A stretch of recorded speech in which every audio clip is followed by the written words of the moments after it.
할렐루야. 오늘도 하나님께서 여러분과 함께 하십니다. 하나님의 은혜가, 하나님의 평강이 여러분의 삶 가운데 넘쳐나기를 소망합니다. 함께 찬송가 452장 찬양하시면서 6월 14일 수요일 새벽 예배를 시작하도록 하겠습니다.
겸손한 예수 거룩한 주님 원수의 멸시 참으시사 우리를 위해 고난을 받은 구주를 함께 하옵소서. 예수님 남기 내가 원하네 날 구원하시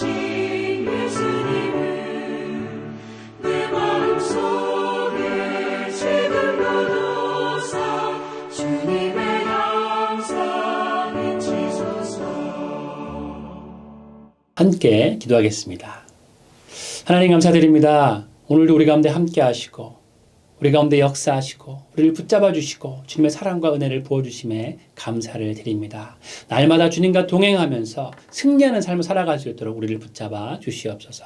특별히 여름 성경학교 이틀째 날입니다. 주님께서 함께하여 주셔서 성령으로 충만케 하여 주셔서 교사들과 모든 스태프들과 아이들을 붙잡아 주시고 정말 그들을 통하여서 하나님의 축복이 세상 가운데 전할 수 있도록 그들을 축복의 통로로 사용하여 주시옵소서. 오늘 우리 가운데 충만히 임하시어 주님의 은혜를 기대하며 예수 그리스도의 이름으로 기도드립니다. 아멘. 함께 하나님의 말씀을 보도록 하겠습니다. 오늘의 말씀은 레위기 25장 39절에서 55절까지 말씀입니다. 너와 함께 있는 내 형제가 가난하게 되어 내게 몸이 팔리거든 너는 그를 종으로 부리지 말고 품꾼이나 동거인과 같이 함께 있게 하여 희년까지 너를 섬기게 하라. 그때에는 그와 그의 자녀가 함께 내게서 떠나 그의 가족과 그의 조상의 기업으로 돌아가게 하라. 그들은 내가 애굽 땅에서 인도하여 낸 내 종들이니 종으로 팔지 말 것이라.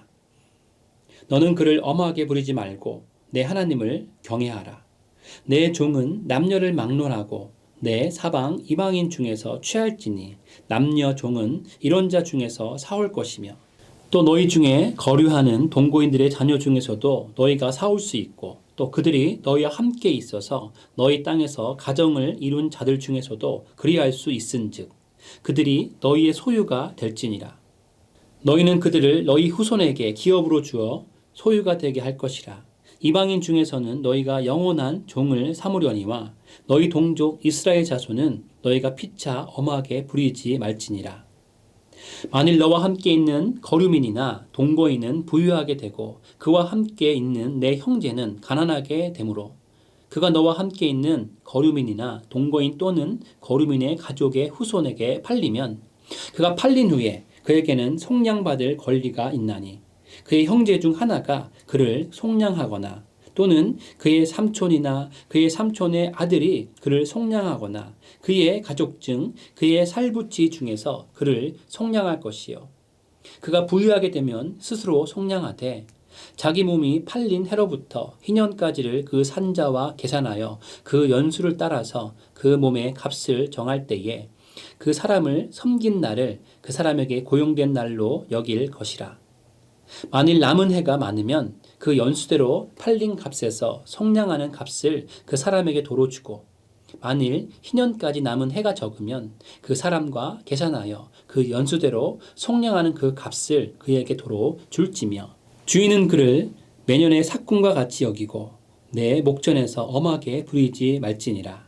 그가 이같이 속량되지 못하면 희년에 이르러는 그와 그의 자녀가 자유하리니 이스라엘의 자손은 나의 종들이 됨이라. 그들은 내가 애굽 땅에서 인도하여 낸 내 종이요 나는 너희의 하나님 여호와이니라. 아멘. 레위기 말씀을 5월과 6월 2달 동안 매일 묵상하면서 여러 가지 법에 대한 내용이 대부분이기 때문에 조금 딱딱하게 생각이 들고 어려워하시는 분들이 계십니다. 그런데 사실 레위기 말씀은 하나님이 하나님의 백성들을 얼마나 사랑하시는지를 너무나 세세하게 잘 보여줍니다. 하나님의 백성들 모두가 서로 평등하고 모두 함께 자유를 누리며 서로가 더불어 평안을 누리며 살아가기를 원하시는 하나님의 사랑의 마음이 레위기의 모든 법 가운데 드러나 있습니다. 특히 레위기 25장 말씀은 희년을 선포하는데 희년을 통해서 하나님의 마음이 가난하고 소외된 자들에게 정말 특별하다는 것을 보게 됩니다. 남들보다 능력이 모자라거나 힘이 없고 가난하여 스스로를 구제할 수 없는 사회적 약자들을 위한 법으로 희년을 허락하셨습니다. 희년은 약한 사람을 위한 가장 기본적인 정신인 배려의 정신을 밑바탕에 두면서 하나님 백성에게 주어진 법이기 때문에 희년을 통해서 하나님의 마음이 얼마나 공평하신지를 보게 되는 것이죠. 하나님은 어느 누구 한 사람도 제외하지 않고 동일하게 사랑하고 계신다는 것을 희년을 통해서 알 수 있습니다. 하나님이 우리를 위한 배려하심이 얼마나 큰지는 레위기를 묵상하면서 소소한 부분에서도 드러납니다. 예를 들어 농사를 하여 추수를 하게 되면 밭에 떨어진 곡식을 줍지 말라 하십니다. 우리가 잘 아는 것처럼 룻기를 보면 밭에 떨어진 곡식을 룻이 모아서 생계를 유지하고 있습니다. 하나님은 정말로 원치 않는 재난을 당하거나 경제적인 어려움을 당한 사회적 약자들을 배려하시고 그들의 생계가 유지되도록 하기 위해서 추수 때 밭에 떨어진 곡식을 줍지 말라 하시면서 작지만 정말 큰 사랑의 마음을 우리에게 보여주고 계시죠.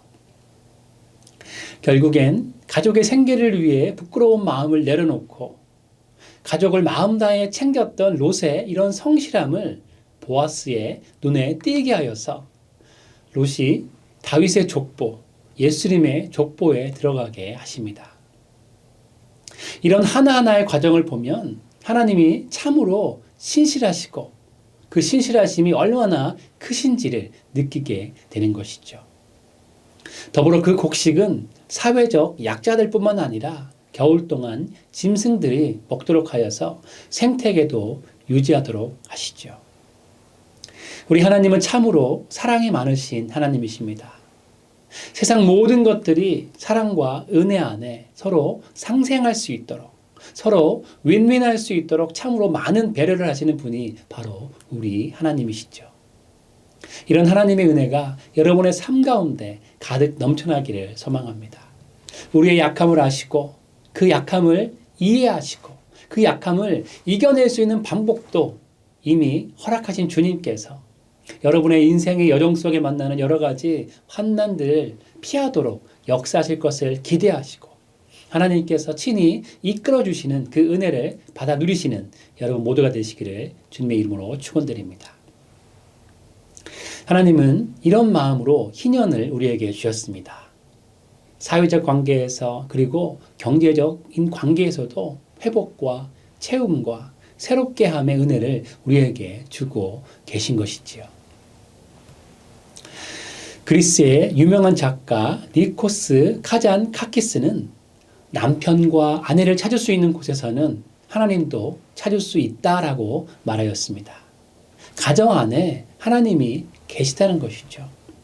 또한 가정 안에서 아이들을 돌보고 청소를 하고 요리를 하고 말다툼을 하지만 그곳에 화해가 이루어진다면 화해를 하는 바로 그곳이 하나님이 계신 곳이다라고 말했습니다. 성육신하신 하나님은 교회에만 계신 것이 아닙니다. 하나님은 우리가 살고 있는 집안에도 함께 계시는 것이죠. 그리고 화해를 하는 곳에 하나님이 계시다라는 말은 하나님이 계시면 그곳에서 화해가 이루어진다는 말입니다. 하나님은 화해자이십니다. 예수님은 화해자로 이 땅에 오셨습니다. 우리 가운데 오셔서 나누어진 둘이 하나가 되게 하신 분이 바로 예수님이십니다. 화해자에게 가장 중요한 일이 무엇입니까? 화해자는 양쪽을 다 알고 양쪽을 다 이해하며 양쪽을 모두 인정해야 합니다. 이것이 가장 중요한 부분이죠.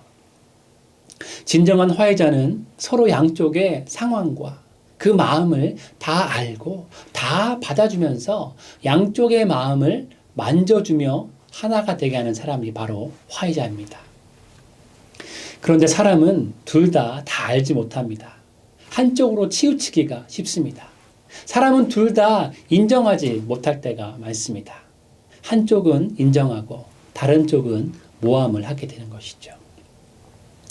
그러나 예수님은 우리를 위하여서 이 땅에 오셔서 화해를 이루셨습니다. 하나님과 우리 사이에 오셔서 우리가 하나 되게 하셨습니다. 왜냐하면 양쪽을 너무나 잘 아시기 때문입니다. 예수님은 참 하나님이시고 참 사람이시기 때문에 양쪽을 다 이해하시는 것이죠. 복음서는 완전하신 하나님이시고 완전한 인간이신 예수님을 말씀합니다. 하나님 그 자체이시고 또한 완전한 사람이시기 때문에 우리를 대신해서 대속의 십자가를 지실 수 있으셨던 것입니다. 예수님은 참 하나님이셔서 하나님을 온전하게 아시고 참 사람이셔서 우리를 너무나 잘 아십니다. 그래서 하나님과 우리 사이에 화해자가 될 수 있는 유일한 자격이 있으신 분이 바로 예수 그리스도이시죠. 레위기의 제사의 모습에 나오는 것처럼 희생제물로 사람 대신 죽은 어린 양처럼 십자가에서 우리를 위해 대신 죽으심으로 우리의 모든 죄를 대신 구속하시고 사해 주신 것입니다. 영적으로 보면 예수님은 사회 관계와 경제 관계를 넘어서 하나님과의 관계의 회복을 이루신 것입니다. 하나님과의 관계에서 죄와의 관계에서 완전히 회복되는 희년의 은혜를 단번의 제사로 우리를 위해 이루신 것이죠. 신약성경 빌레몬서를 보면 예수님께서 화해자가 되신 것처럼 사도 바울도 화해자의 역할을 감당하고 있는 것을 보게 됩니다. 바울은 오네시모와 빌레몬 사이에서 화해자로 나섰습니다. 주인과 종 사이에서 화해자로 나선 것입니다. 바울은 오네시모와 빌레몬 두 사람을 다 이해하고 인정하고 사랑합니다. 두 사람 모두 바울에게 너무나 소중하고 친근한 사람이었습니다. 그래서 바울은 두 사람 사이에 화해자가 될 수 있었던 것입니다. 화해하다라는 말의 헬라어는 상태를 되돌려 놓다라는 뜻입니다. 화해함이란 뜯어진 것을 다시 꿰매는 것이죠. 반항하는 마음을 다시 되돌리는 것입니다. 싸늘히 식은 열정에 불을 지피는 것입니다. 이런 화해자가 종을 형제로 만듭니다. 화해는 사랑으로 가능합니다. 종을 자유자로, 형제로 회복시키는 것이 화해인 것이죠. 오늘 본문 말씀 48절을 보게 되면 속량이라는 말이 나옵니다. 속량이라는 말은 포로나 노예를 대신 값을 주고 사서 자유롭게 해주는 것을 말합니다. 그리고 속량은 대속, 구속이라는 단어와 같은 의미로 사용하고 있죠. 48절 말씀은 이스라엘 백성들에게 속량받을 권리를 하나님께서 주었다고 말씀합니다. 예수님께서 우리를 위해 십자가에서 대신 죽으신 것, 그것이 바로 대속의 죽으심입니다. 죽으심이 바로 우리를 위해서 구속하신 하나님의 은혜인 것이죠. 그리고 그 대속과 구속은 우리를 속량해 준 것입니다. 죄의 노예인 우리를 죄에서 해방할 수 있도록 속량하신 것이죠. 이 속량의 역사는 다르게 말하면 하나님을 멀리 떠났던 우리를 회복시키셔서 하나님과 우리를 화목하게 한 것입니다. 오늘 말씀은 우리가 예수님을 믿을 수 있는 권리를 주신 것처럼 속량받을 권리를 하나님께서 우리에게 주었다라고 말씀하고 있는 것입니다. 그리고 중요한 것은 이와 마찬가지로 십자가의 놀라운 속량의 은혜를 받은 우리가 그 속량의 권리를 누리는 것처럼 우리 주변에 가난하고 소외된 사람들도 속량받을 권리를 동일하게 받았다는 것이죠. 예수님께서 우리를 위해 죽으신 것이 얼마나 큰 은혜입니까? 그 은혜를 정말 크게 느끼는 사람은 감사할 수밖에 없는 것이죠. 그리고 그 은혜에 감사하는 사람은 다른 사람들에게도 예수님께서 보여주신 긍휼의 마음을 가지고 다른 사람을 섬기는 사명을 가질 수밖에 없는 것입니다. 하나님과의 관계가 올바로 세워지면 그 속량의 은혜에 화답하여 주변의 다른 사람, 특히 소외되고 가난한 사람들을 볼 수밖에 없는 것입니다. 오늘 본문 말씀은 누군가 너무나 가난하게 되어서 동족에게 노예로 팔려간다면 엄하게 부리지 말고 고용된 품꾼처럼 대해야 한다고 말씀합니다. 그리고 희년에는 그의 가족들도 모두 자유롭게 되어야 함을 말씀합니다. 그리고 이스라엘 백성이 가난하게 되고 어느 이방인이 부자가 되어서 그 이스라엘 백성이 이방인의 종이 되었더라도 그 이스라엘 백성은 언제든지 속량받을 권리가 있었습니다. 자신이 직접 품삯에 해당되는 금액을 갚고 속량받을 수도 있었지만 친족의 후원으로 노예 신분에서 구속받을 수도 있었습니다. 물론 그러한 여건이 안 되어도 희년이 되면 자유의 신분이 될 수 있었죠. 하나님의 마음이 얼마나 사랑이 넘치십니까? 하나님께서 이미 우리를 죄의 종에서 하나님의 자녀로 삼으셔서 우리는 하나님의 것이기 때문에 희년이 되면 자유의 신분으로 속량받을 수 있는 권리를 우리에게 주신 것입니다. 인생의 나락으로 떨어진 사람도 회복할 수 있는 길을 하나님께서 열어주신 것이죠. 그리고 더 나아가서 가난하게 되어 종으로 팔릴 경우에도 노예처럼 대하지 못하게 하셨습니다. 누구도 하나님의 자녀들을 노예처럼 대하지 못하도록 배려하신 것이죠. 우리는 이런 마음을 가지고 세상에 나아가야 합니다. 이런 하나님의 마음으로 믿음의 가족들을 바라봐야 합니다. 이런 마음으로 주변에 가난하고 소외된 사람들을 바라보면서 도와야 하는 것이죠. 오늘 말씀인 레위기 25장 39절부터 55절에 나오는 희년의 의미는 오늘날에도 여러 방식으로 우리 삶 가운데 적용할 수 있습니다. 주변에 경제적으로 어려움을 겪는 가정에 대해서 경제적인 지원을 하는 것은 우리가 살고 있는 이 시대에 행할 수 있는 희년의 원리이죠. 코로나 팬데믹을 지나면서 우리 주변에도 경제적인 어려움을 당하시는 분들이 너무나 많습니다. 아직도 팬데믹의 여파로 회복되지 않은 분들이 너무나 많은 것을 보게 됩니다. 우리 교회는 나눔 사역팀을 운영하고 있습니다. 우리 교회 안에 어려움을 당하신 분들과 우리 교회 주변의 사회봉사기관을 후원하고 지원하는 팀이죠. 우리 교회의 나눔 사역팀과 함께 협력하고 우리 주변에 경제적인 어려움을 당하시는 분들을 돕고 기도하는 사역을 우리는 지금도 할 수 있는 것이죠. 그리고 두 번째로 우리가 살고 있는 사회의 공정성을 이루기 위해 힘을 모으고 기도할 수 있습니다. 희년은 경제적인 불평등뿐만 아니라 사회적인 공정성을 갖게 하는 목적을 가지고 있습니다. 사람들이 모두가 평등하고 자유롭게 살도록 하기 위해서 특별히 오늘 말씀은 경제적인 불평등을 제어하는 법을 주고 계신 것이죠. 진정한 사회 정의는 삶의 가장 기본이 되는 경제적인 분배가 이루어질 때 사회 정의가 가능한 것이기 때문에 하나님께서는 부가 한 곳에 쏠리는 현상을 막는 제도적인 장치로 희년을 만드신 것입니다. 그래서 수익의 일부를 사회에 기여하는 사회적 기업 모델을 만들어서 경제적인 분배를 이룰 수도 있지만 대부분의 사람들의 삶과는 거리가 있기 때문에 실제로 실천할 수 있는 방법으로 우리 교회에서는 ANC 장학회를 운영하고 있습니다. 우리의 미래인 청년들이 재정적인 어려움 때문에 학업에 어려움을 겪는 친구들이 있습니다. 우리가 그들에게 작은 정성이라도 표현하고 그들이 크리스찬으로서 이 세상 가운데 선한 영향력을 끼치도록 기도한다면 그 청년들에게 너무나 큰 힘과 버팀목이 될 것입니다. 이런 귀한 사명에 조금이나마 순종하기 위해서 우리 교회는 ANC 장학회를 만들고 비전 있는 청년들을 후원하고 있는 것이죠.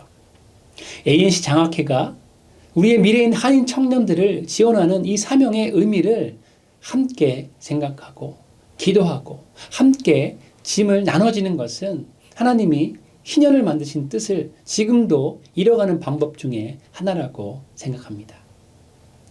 이와 비슷한 개념으로 지역사회에 소외된 아이들의 교육 지원 프로그램을 만들어서 경제적인 어려움을 겪는 가정의 아이들도 교육의 기회를 누릴 수 있도록 사역을 돕고 후원할 수도 있는 것이죠. 세 번째로 희년은 자연의 회복과 휴식을 강조합니다. 환경을 소중히 여기고 한정된 자원을 효율적으로 관리하는 측면에서도 희년의 원리를 적용하여서 생태계를 보존하고 회복하는 일에 우리의 관심과 실천이 있어야 합니다. 이렇게 친환경적인 삶을 살기 위해 노력하는 것도 필요한데 이렇게 해야 하는 더 큰 근본적인 희년을 주신 하나님의 의미가 있습니다. 희년에는 땅은 원래 주인에게로 돌아가야 했습니다. 그 땅의 진정한 주인은 땅을 산 돈도 아니고 사람도 아니라는 것이죠. 땅은 하나님의 것입니다. 희년의 의미는 하나님이 우리에게 모든 것을 주신 주인이라는 것이죠. 그렇기 때문에 우리는 자연과 환경과 자원들을 아끼며 보존해야 하는 것입니다. 우리가 마음껏 낭비하고 재정에 있다고 흥청망청 할 수 있는 것이 아니라 하나님께서 우리에게 잘 관리하고 보존하고 다스리라고 잠시 맡기신 것이기 때문에 선한 청지기처럼 잘 관리를 해야 하는 것이죠. 마지막으로 가장 중요한 것은 희년은 갈등이 해결되고 관계가 회복되어야 하는 시기입니다. 예수님께서 화해자로 오셔서 우리를 위한 놀라운 구원의 은혜와 속량의 은혜를 베푸신 것처럼 그 소중한 화해자의 역할을 사도 바울이 뒤를 이은 것처럼 우리도 화해자의 역할을 우리가 살고 있는 곳에서 행해야 하는 것이죠. 우리가 살고 있는 이 시대는 개인 간에, 가족 안에, 그리고 사회적인 관계에서의 갈등을 화해로 바꾸는 것이 너무나 필요한 시대입니다. 이렇게 분열되고 깨지고 대립하는 시대를 누가 회복할 수 있겠습니까?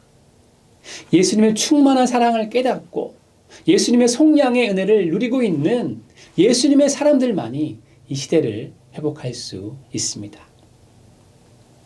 우리가 바로 그 사명을 받은 사명자입니다. 우리가 있는 곳에서 화해자로 분열된 사람들과 사회를 품을 수 있습니다. 희년은 히브리어로 요벨이라고 합니다. 크게 울려 퍼지는 나팔 소리라는 뜻을 가지고 있죠. 희년이 시작될 때 순양의 뿔로 만들어진 나팔을 크게 불어서 세상에 희년이 시작되었음을 알렸기 때문에 희년을 요벨이라고 부르는 것이죠. 여러분들은 어떤 소리를 세상에 내길 원하십니까? 개혁을 부르짖고 문제를 외치기보다는 예수님의 화해의 목소리를 세상에 알리시는 여러분들이 되시기를 소망합니다. 분열이 있는 곳에, 아픔이 있는 곳에, 고통이 있는 곳에 희년을 알리는 크게 울리는 나팔소리처럼 예수님의 사랑의 부르짖음을 전하시고 실천하시는 여러분 모두가 되시기를 주님의 이름으로 축원드립니다. 함께 기도하겠습니다. 주님 감사드립니다. 예수 그리스도께서 우리를 성량하시고 우리를 구속하시고 우리를 구원하여 주셔서 우리가 은혜의 삶을 살아갈 수 있음을 고백합니다. 그 속량 받을 권리는 모든 사람에게 주어졌음을 믿습니다. 아버지, 우리가 그것을 기억하게 하시고 우리가 받은 그 사랑을 기억하고 그 사랑을 세상 가운데 소외된 사람들에게 나눠줄 수 있는 우리가 될 수 있도록 아버지 붙잡아 주시옵소서. 특별히 우리가 화해자가 되기를 소망합니다. 예수 그리스도께서 우리 가운데 화해자로 오셨던 것처럼 그 화해자의 마음을 우리가 품고 세상 가운데 나아가서 이 세상의 분열과 아픔과 고통과 찢어짐을 우리가 감싸 안고 화해시킬 수 있는 화해자 역할을 감당할 수 있도록 우리를 사용하여 주시옵소서. 우리 가운데 함께 하시고 우리를 붙잡아 주시고 우리 가운데 성령으로 능력을 허락하여 주셔서 화해자로 살아갈 수 있도록 인도하실 것을 믿사오며 예수 그리스도의 이름으로 기도드립니다. 아멘. 함께 계속적으로 주님 앞에 기도하며 나가도록 하시겠습니다.